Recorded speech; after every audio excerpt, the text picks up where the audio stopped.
Big bike, ginagamit pang patrol. Pag di ko nagawa, sigurado ako'y makukulong. Char. Meron pala akong nakausap na stuck na daw yung motor na ginagamit niya. Sinubukan na rin daw nilang paandarin, kaya lang ayaw na, kaya ayun, natenga na. Ang pinoproblema ko, wasak yung side mirror ko, kaya napaisip ako kung pupunta ako sa kanya. Baka kasi mahuli ako, wala pa naman akong pantubos ng lisensya. Buti na lang may nakita ako sa Shopee, mukhang bagay na bagay to sa motor ko. Kaya kinabit ko na agad sa motor ko para masilip ko kung ano bang itsura ko. Ayun, pag silip ko, kamukha ko yung sarili ko. Pero sabihin ko na rin sa inyo kung bakit ito yung nagustuhan ko, kasi pwede siyang ma-extend, pwede siyang itaas at pwede siyang ibaba. And take note, legal to kasi kasya yung 4 na daliri ko, kaya hindi ka mababahala. Meron din kasi akong yayamanin bolts para sa kinakabitan ng side mirror ko, kaya makakabit ko na. Ayan o, ang ganda ng side mirror ko, TRC Racing. Baka naman. Dumako na tayo sa ginagawa kong motor kasi masyado nang humahaba yung sinasabi ko. Na-stuck na daw to ng 7 buwan kaya tagtawag na siyang ng mekaniko. Ang problema, hindi naman ako mekaniko, si Raniko. Sa tagal niyan, yung kadena mapapansin nyo, kinakalawang na talaga. Kaya hindi na ako nag-atubili, yung upuan binaklas ko na para masimulan na. Tsaka ako sinilip yung loob ng tangke, ang baho, ang may panis na gasolina. Puro kalawang na rin yung loob, kaya di na ako nagdalawang isip, binaklas ko na. Tsaka ako binaklas yung 4 nitong karburador. Sabi ni sir, pag napaandar ko daw, iinom daw kami ng emperador o kaya matador. Isang box daw agad yung gagapang pauwi na hindi na makakapagmotor. Kaya sa loob-loob ko, wag ko na lang kayang paandarin, baka di na ako umabot ng bagong taon. Pag di ko naman napaandar, baka ako'y makulong pag nagkataon. Char. Binuhusan ko na agad ng gasolina para malinisan. Habang bumubulong, sana umandar para ako'y makalisan.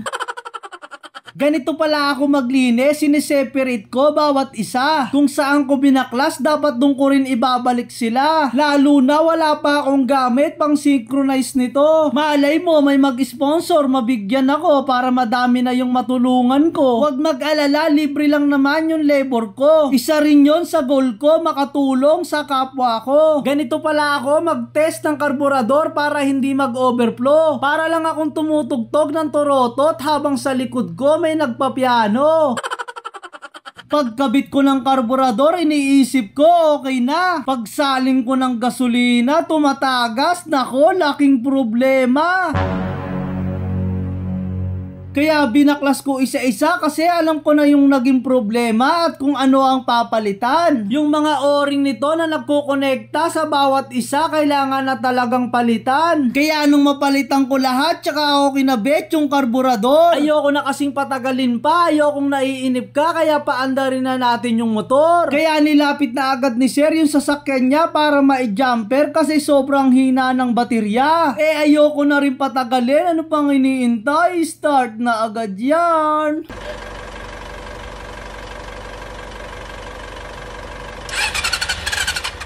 Ayaw mag-start. Patay.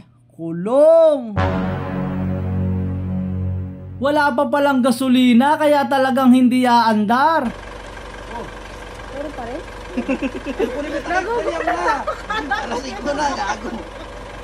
Nagbiro pa si sir, akala ko may tagas na naman kaya ako'y kinabahan.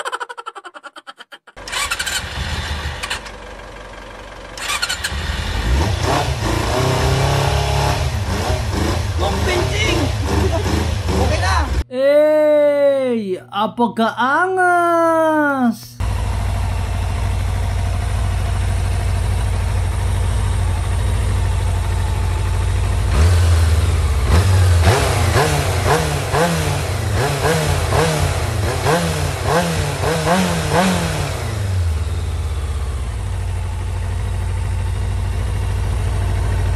Siyempre, hindi pwedeng hindi testingin yan. Testingin na yan.